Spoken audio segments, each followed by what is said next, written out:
both Pits, but entirely Pit, and they have a lot of faith in character, and like for good reason. Especially after the, I believe it was 8.0 buffs, Pit has become a really, really solid, like, air-to-air frame trappy character with so many multi-hits that air dodging and spot dodging just suddenly get out-conditioned of your game plan super quickly. I think on top of that, the thing that's overlooked the most is they have one of the best, like, defensive options being, like, Orbiters. Being able to just land off a giant, like, shield around you is really, really slept on, because there's so many characters that want to like hit Pit in those scenarios and can't quite do it. Yeah, Orbiters are like actually kind of nuts for how fast they come out and how much health do they have, but it's also hard to get around. Wow, the can management's crazy. Even with the arrow popping it up, Zane was so ready just to keep on like doing delayed shots to keep tracking Luminous. Okay, can immediately coming out. It's a frame 1 option, so it gets you out of danger pretty reliably, but if you let it sit and you let it stay, oh, okay, that trade went really bad for Zane, but they do make it back with the air dodge, getting past the Pit down smash, an incredibly quick move that's very, very good at 2-framing and punishing ledge. Just missing. Oh my god, the drift is so crazy. I haven't been keeping track of Gunman, though, so it'll be interesting to see who comes up next. For those that don't know, gunmen, there's 5 different gunmen, and you have to go through all of them before the rotation repeats, and it's random which one you get next. It used to be set. It was a set order, but I don't know why they just made RNG in this game. But I guess it's funny. Funny, but I guess they're a little bit stronger in this game, and you can combo into and out of them a lot easier. So yeah, everything's just a little bit faster. So. It's like a side, you know, they want just strictly used for zoning instead of actual like, you know, comboing. Even though you can. Yeah, still getting back into this game as, oh, okay, Poncho Man was back, but a punish with the dash attack. Pit's dash attack is like a really surprisingly good whiff punish, given how he's not really the fastest on the ground, but it's a really good dash attack. It starts killing whenever you really need it to, and having that extra forward throw to kill, making it a pretty neat 50-50 as this game gets really even until there's a massive combo. Just laddered all the way off the top, but up air not going to kill. And in no space to do either a back air or a down air, which do have a better chance of killing the percent. Spacing out that back air so pristinely. And I like how Luminous is always willing to threaten off stage. Like he'll run off, but it won't always commit to the edge guard, but he's always making Zane think about it. And Zane's been playing around it pretty well thus far, and they find themselves once again back in an even game. Oh, but Ken's so good. Yeah. Because it's able to really block Luminous counter zoning. Because like a lot of times the Pits will just shoot out arrows to kind of mix it with your timing, and even like throw off the pace of the match and get approaches when normally like players wouldn't approach. But just having so many physical like bodies to block the arrow really messes up how Luminous wants to play this game. And yet again, seeing Pit dash attack on the on the mistech. Putting Luminous back in the lead, and keep in mind, this is for top 16. So, I mean, getting into the top 16 is going to be next. The little shimmy, little shuffle, puffer shuffle.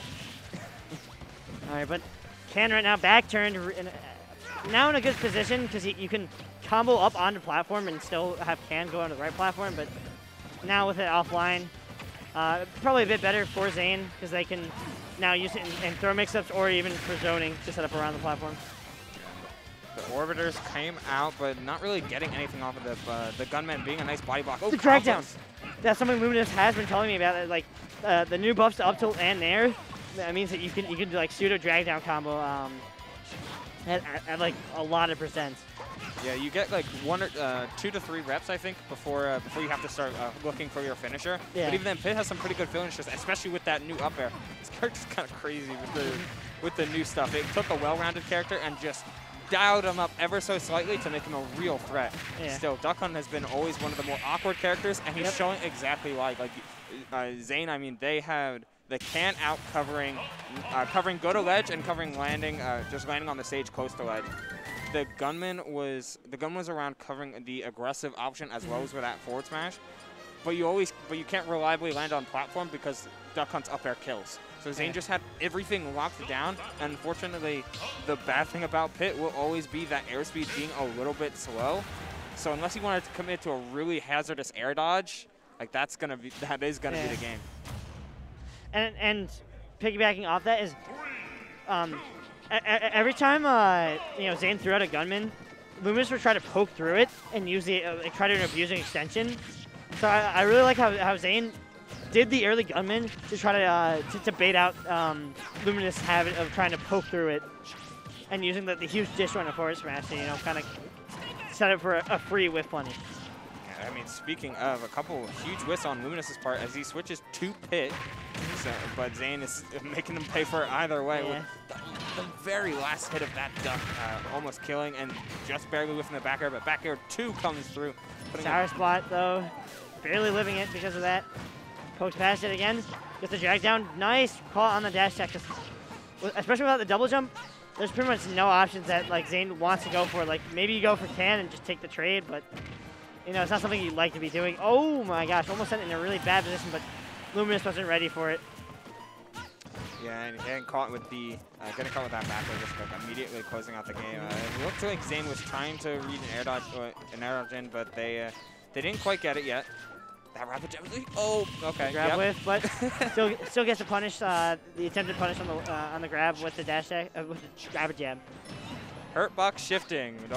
Gotta smash. Wow, and taking that at 115. Even Zane shaking their head like, I want to die that early.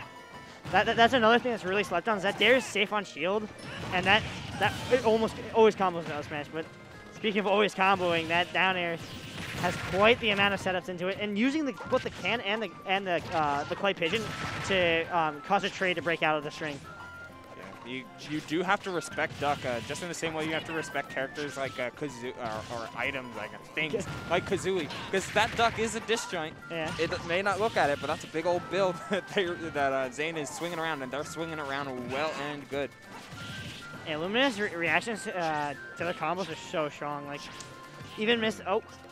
This does get it nice. This is why they chose Pit instead of Dark Pit, because the stronger arrows didn't really help with the gunman just blocking, or the gunman or the claim pigeon blocking everything. But when you can redirect them and already force a rough recovery out of this slower upbeat from Duck Hunt, then you're feeling a whole lot better. And this game got to 40.